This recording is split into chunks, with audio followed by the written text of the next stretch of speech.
อยสิพันละนาเลิงนี่ท่านเล่ามาข่าวก่อนตามเกเท่าจำจือได้นำมาเว้าสู่ท่านฟังก็แล้ว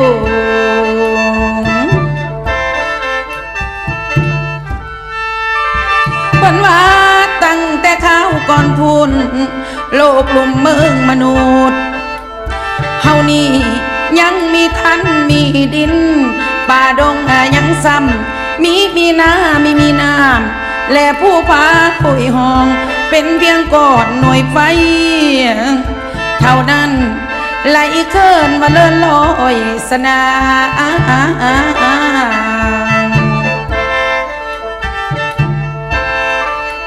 มีควรบอกความกุมคุมทั่วจักรวาลหลายพันปีก่อนไฟเลยมาเย็นอ่อนแห้งพอหน่อยดินจริงป้อรอขึ้นก้างกองเท้าทานต่อมาดินจริงได้ปงพ่นไฟนั้นออกมาท่าน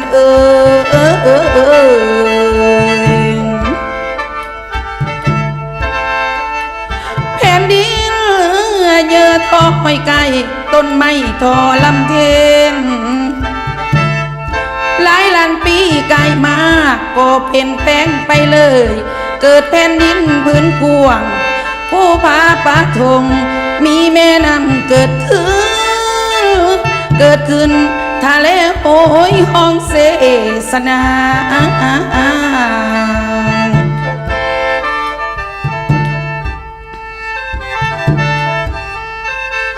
กับทั้งมีลำน้ำเยือกว่างชีวิตพุงสัตว์เดินดินบินบนแผ่อยู่ตามสายน้ำ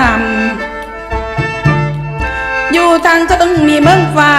แดนสวรรค์เหนือเมฆพญาแทนพญาอินอยู่เฝ้าเป็นเจ้านางคงนั่นแหละอยู่เนื้อเทวโลกนี้เป็นที่สุขสบายเมืองสวรรค์เมืองมนุษย์ก็เที่ยวหากันได้มีเขานำขึ้นเป็นคันใดเบอร์ไตมนุษย์เทวดาก็ไปมาพบพ่อทำข้อเก่าใครวานา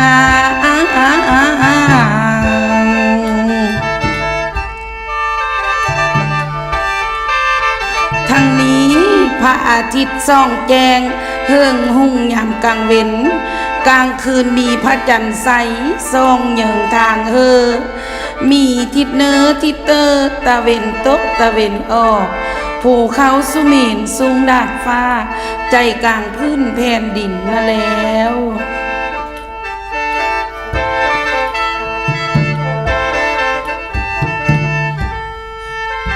ละดูฝนส่งน้ำเลี้ยงหล่อคุ้มสัตว์ละดูหนาวควงคุมมากผลผลิตไว้ตกมาถึงละดูแลงปัตตภีก็แห่งไงแต่ว่ามนมนุษย์ก็สู้ได้ขยายเพิ่มอยู่มีเศร้าขยายเพิ่มอยู่มีเศร้าท่าน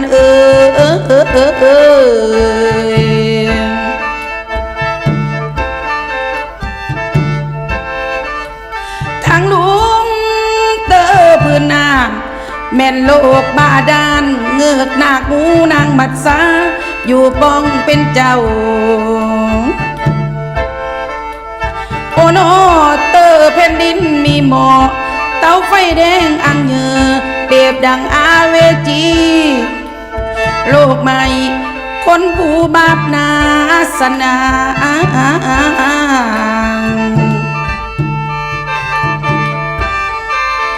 อยู่ในโลกแผ่นกว้างคนก็บ่ทันมีพระยาแทนเลยเต็งปู่สังฆสาญาสังฆสีให้เพิ่นลงมาสร้างสองเท่าพากันสร้างวงวานกวงใหญ่ก่อนสิตายสองเท่าเพิ่นได้สั่งเอาใจให้ล้านลาจื้อจำเด้อ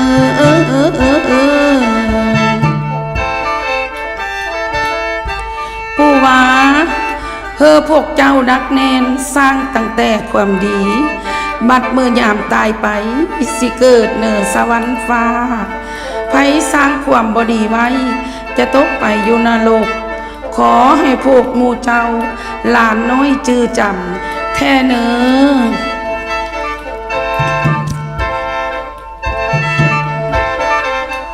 พวกหลานเมาแต่กินเมาแต่ลินคำปูวอนซ้อนพวกหลาน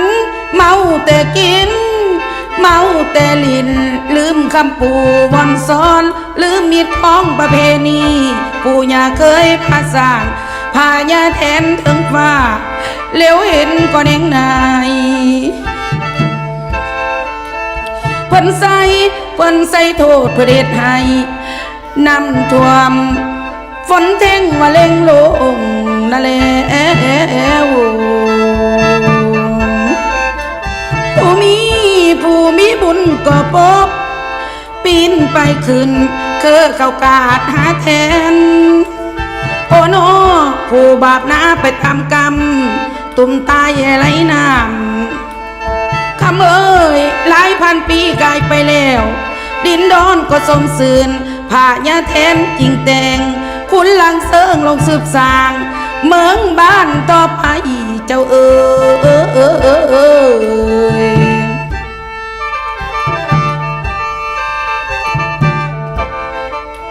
เปนเอาคุ้ยตูหายโตหนึ่งลงมาให้ทำหน้าหากินสืบพงพันเสือหลายสิบปีมาได้บังเอิญคุ้ยตายจากหลุมฟังคุ้ยมากน้ำเต้าเกิดขึ้นเป็นหน้าแปลกอีลีท่าน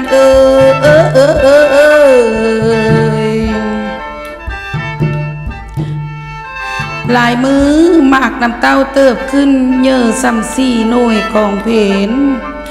โอ้เนาะคุณลังเสิงจึงไปเจาะว่าสิมียังแท้เลยเห็นคนไล่ล้นสิ่งกันมนออกไปทิศเนื้อทิศเตอสุดแล้วตั้งแต่ใจสนา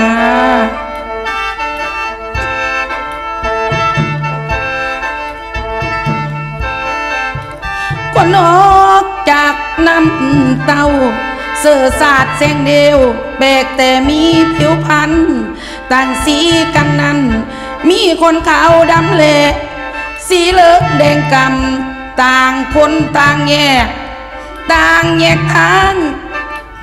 ต่างกำไปหาสางเสืบพันนั่นแหละ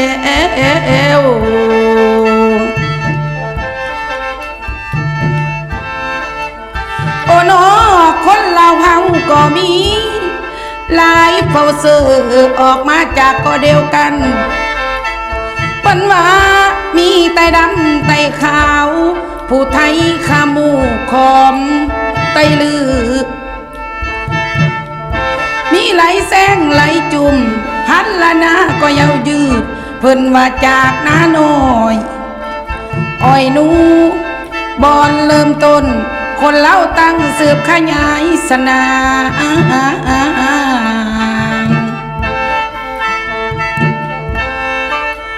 โอ้โน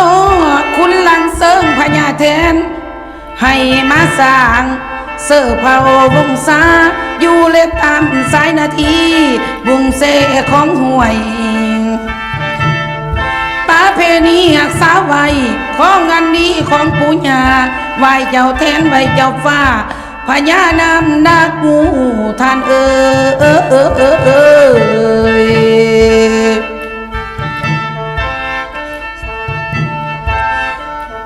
อยู่ต่อมาหลายพันปีพญาคันคากเกิดขึ้นต่างมนุษย์ธรรมดาบาดเยื่อหมาหุ่นคันคากสูญหายหูบห่างงามปานเต็มพญาคันคากปกของบ้านคนทั้งหลายก็สมซื่นประชาชนก็นบน้อมจนลืมไหว้ฝ่ายเถนสนา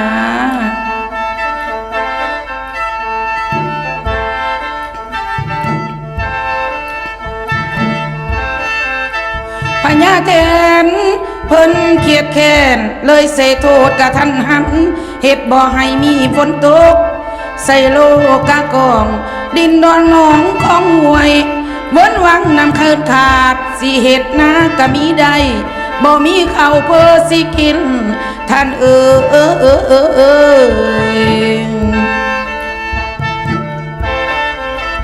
พญาขันขาเขตแค้นยกทับลบพญาแทนผลสุดท้ายพญาแทนละยิ้มยอมยิ่งส่งฝนลงทุกทั่วแดนดินดาววังน้องของบุงตามให้นาได้ปลูกเขาสาวนายิ้มซื่นใจ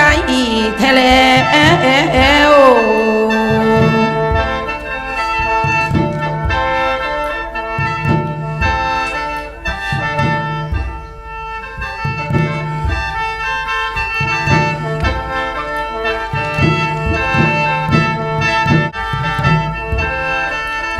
อันนี้ย้อนว่าความสลาดอันเก่งกาพญาขันคาสมองใสตกลงกับพญาแทนจึงเหตุสัญญาไว้พญาแทนก็ยอมไอตามใจพญาขันคาแต่ว่าต้องบอกแทนให้เพิ่นหู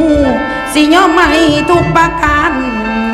นั่นแล้วโอ้โนพญาแทนบอกว่าก่อนทำนานั่นแล้วให้จูดบังไฟขึ้นฟ้า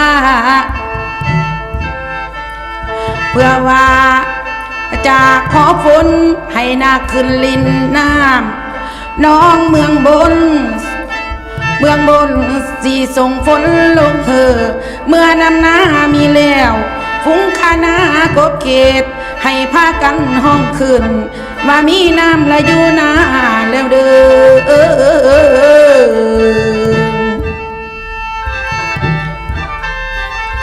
คันว่าเสร็จจากเก็บเกี่ยวแล้วให้ปล่อยว่าวขึ้นมือบุญ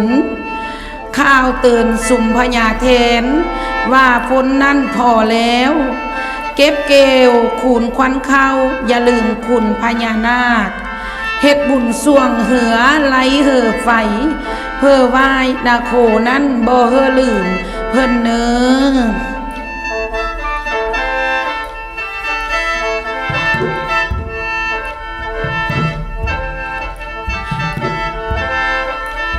โอ้โนถึงเดือน3 ออกมือ3 คำก็ไหวเจ้าใหญ่พญาแทนมาเฮซักหลักเมืองโคตรกุลผีไทยแล้วจึงไขประตูเหล่าฮับเอาควันเข้ามือเป็นข้าวเปลือกตักบ่ให้โบกเป็นข้าวสุกโยกมีแป้วของนี้ให้จื้อจำไว้เนื้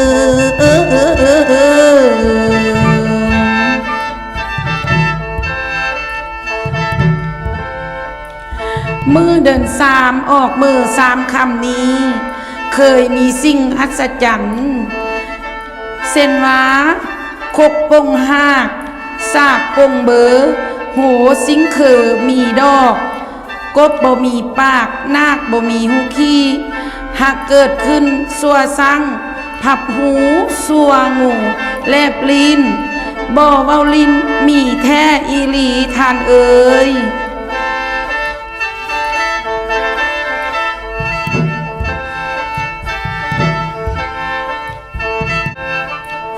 โอ้โน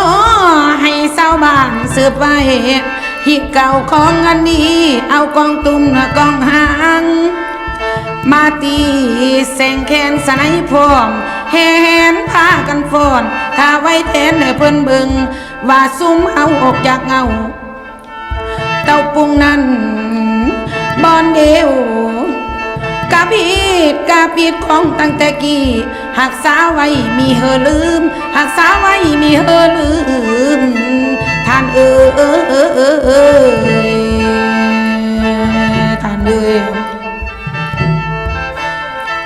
เส้นว่า ยามมีบุญอยู่บ้านพิธีเยออันสำคัญเฮ็ดผ้าขาวผ้าหวานส่งพระภูมิแทนไทยเดินทางไกลยาวเยินเตือนแทนลิงลำยามมือญาติพี่น้องเสือโคดลุงตามาเยือยามธรรมาสืบสายแสงเสือหรือว่าได้บุตรีบุตรตาเพิ่มหรือกินน้องสั่งครัวใหม่เห็ดบาสีจัดพาควันหับตอนให้แทนไทยละเบิงแยงในโทนให้เย็นเหล่าจอกน้อยใส่แผ่นทอละนี้ไต้ถูกเทนบูซาส่งถึงแทนไทยอุปสรรคขวางขวัญให้แทนเอาหัวไก่ห่างหนทางชีวิตได้รับลื่นสมเมงเมียนใจเดโท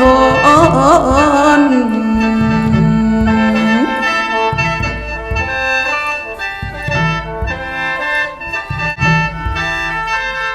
สาธุคอยขอน้อมนบดิวไว้กาพญาแทนผู้เพิ่นลิงแลเลี้ยวลำโลกากองขอให้มองไปคุมสมบูไทยหน่อยเลยเนื้ออย่า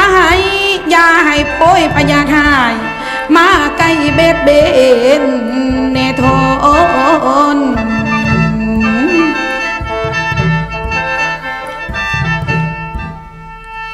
โอโนพันละนาตำนานสร้างโลกนี้ซึ่งผู้เฒ่าได้เล่าต่อกันมาก็ขอหยุดที่ลงตั้งแต่พอเพลงนี้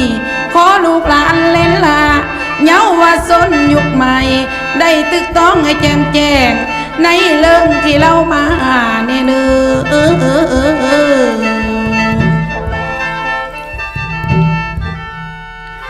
อันว่าสาขาไม่ลำงามองอาจก็จริงทนขันบ่มีหักเงาหรือหักเงาบ่มันก็ผ่าต้นตุ่มตายแท้แล้ว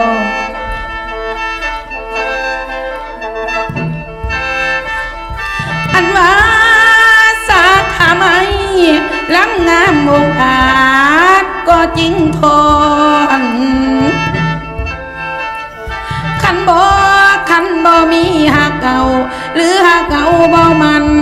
ก็พาต้นละตุ้มตายก็พาต้นละตุ้มตายเทแล้วเจ้าเอ่ยทานเอ่ย